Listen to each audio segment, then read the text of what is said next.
నమస్కారం అందరికీ. తెలుగు కథామృతం లక్ష్మికి స్వాగతం. ఈరోజు ఒక మంచి స్టోరీ అండి.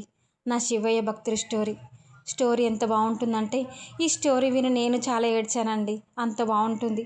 ఈవెన్ ఈ స్టోరీ నేను చెప్తున్నప్పుడు కూడా నాకు చాలా ఏడుపు వచ్చింది.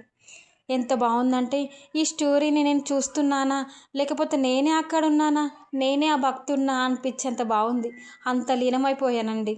ఎంత బాగుందో తెలుసా ఈ స్టోరీ ఇలా స్టార్ట్ అవుతుంది. ఒక భక్తుడు అనుకుంటాడు, ఎలాగైనా కేదార్నాథ్ వెళ్ళాలి, కేదార్నాథ్ దర్శనం చేసుకోవాలి అనుకుంటాడు. అప్పుడు ట్రైన్లో వెళ్దామంటే డబ్బులు సరిపోవని కాలినడకని ఆయన ప్రయాణం స్టార్ట్ చేస్తాడు. ఆయన ప్రయాణం స్టార్ట్ చేశాక కరెక్ట్ 6 నెలల సమయానికి ఆయన కేదార్నాథ్ చేరుకుంటాడు. కేదార్నాథ్ చేరుకున్న రోజే గుడి తలుపులు మూసేస్తారు. గుడి మెట్ల పైన ఉండగానే గుడి తలుపులు మూసేస్తారు. అయ్యా పంతులు గారు, ఒక్కసారి నా శివయ్య దర్శనం చేసుకుంటానండి, చాలా దూరం నుంచి వచ్చానంటాడు. అప్పుడు ఆ పంతులు అంటాడు, లేదు బాబు, ఇప్పుడు దర్శనం చేసుకోవడానికి వీల్లేదు. ఎందుకంటే ఒక్కసారి క్లోజ్ చేస్తే మళ్ళీ 6 నెలల తర్వాత మాత్రమే ఈ తలుపులు తెరవబడతాయి అంటాడు. అప్పుడు ఆ భక్తుడు అంటాడు, అయ్యా నేను చాలా దూరం నుంచి కాలినడక ప్రయాణంతో వచ్చానండి, ఒక్కసారి నా శివయ్య దర్శనం చేసుకుంటాను అంటాడు. అప్పుడు ఆ పంతులు గారు అంటాడు, లేదండి, ఎవరికోసం మా నియమాలు మేము ఇలా వదులుకోము, మళ్ళీ 6 నెలల తర్వాత మాత్రమే ఈ గుడి తలుపులు తెరుస్తాము అంటాడు. అని అక్కడి నుంచి వెళ్ళిపోతాడు ఆ పంతులు గారు. వెళ్ళిపోయాక ఆ భక్తుడు అక్కడే మెట్లపైనే కూర్చొని పోతాడు. చాలా బాధపడతాడు. అయ్యో శివయ్య, నీ దర్శనం కోసం నేను కాలినడకన ప్రయాణం చేశాను, ఇక్కడి వరకు వచ్చాక నాకు దర్శనం జరగలేదు, సరే నేను ఇంకో 6 నెలల వరకు ఇక్కడే ఉంటాను అనుకుంటాడు. అప్పుడు ఒక పెద్దాయన వస్తాడు.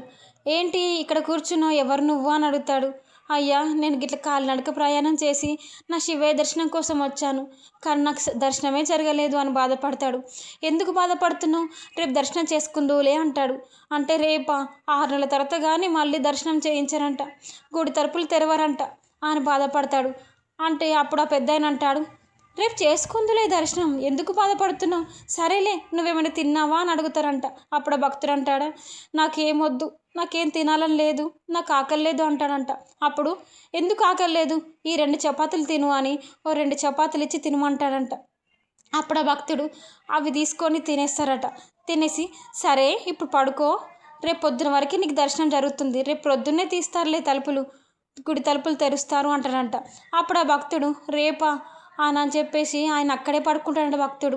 ఆ భక్తుడు నైట్ అంతా అక్కడ పడుకొని తెల్లవారుజామునే అక్కడ డోర్ ఏదో సౌండ్ అవుతుందని చూస్తారంట.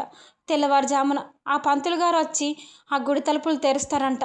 అప్పుడు ఆ భక్తులు అడుగుతారంట, అదేంటి పంతులు గారు, 6 నెలల తర్వాత కానీ మీరు గుడి తలుపులు తెరవనన్నారు కదా, మరి ఇప్పుడే తెరుస్తున్నారే అని అడుగుతారంట.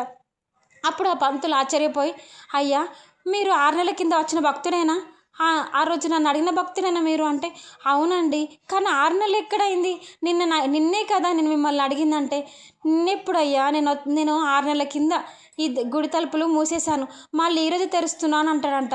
అదేంటి మీరు 6 నెలలు అంటున్నారు, నిన్నే నా దగ్గరకు ఒక పెద్దాయన కూడా వచ్చాడు, ఆయన 2 చపాతీలు ఇచ్చి తినమన్నాడు, పొద్దున్నే తలుపు తెరుస్తారు, నువ్వేం బాధపడకు అని చెప్పాడు అంటే, పెద్దాయన ఎవరా, పెద్దాయన ఎలా ఉంటాడు అని అడుగుతారంట. అప్పుడు ఆ భక్తుడు ఇలా చెప్తాడు, అతను ఒళ్ళంతా విభూతితో, ఒక చేతిలో త్రిశూలం, ఇంకో చేతిలో డమరుకం పట్టుకొని పెద్ద పెద్ద జడలతో వచ్చాడు నా దగ్గరికి, రేపు తెరుస్తారులే బాధపడకు, ఈ 2 చపాతీలు తిను అని ఇచ్చాడు, ఆ చపాతీలు తిని పడుకున్నాను అంటాడంట. అప్పుడు ఆ పండితుడు అంటాడంట, అయ్యా నువ్వు చేసుకుంది ఎవరి దర్శనం అనుకుంటున్నావు, స్వయాన ఆ శివయ్య దర్శనమే చేసుకున్నావు అని ఆ భక్తుడి కాళ్ళపైన పడిపోతాడంట. పడిపోయి ఒక్క రాత్రిలోనే నీ 6 నెలల సమయాన్ని గడిచేలా చేశాడు, ఎంత అదృష్టవంతుడు అయ్యా అని ఏడుస్తారంట ఆ పంతులు గారు. అప్పుడు ఆ భక్తుడు అంటాడంట, ఏంటి నా శివయ్య దర్శనం అని నేను చేసుకున్నది, నా శివయ్య నా దగ్గరికి వచ్చాడా అని ఆ భక్తుడు కూడా ఏడుస్తారంట. ఈ స్టోరీ మీకు నచ్చినట్లయితే లైక్ చేయండి, షేర్ చేయండి. మరిన్ని కథల కోసం మా ఛానల్ని సబ్స్క్రైబ్ చేసుకోండి.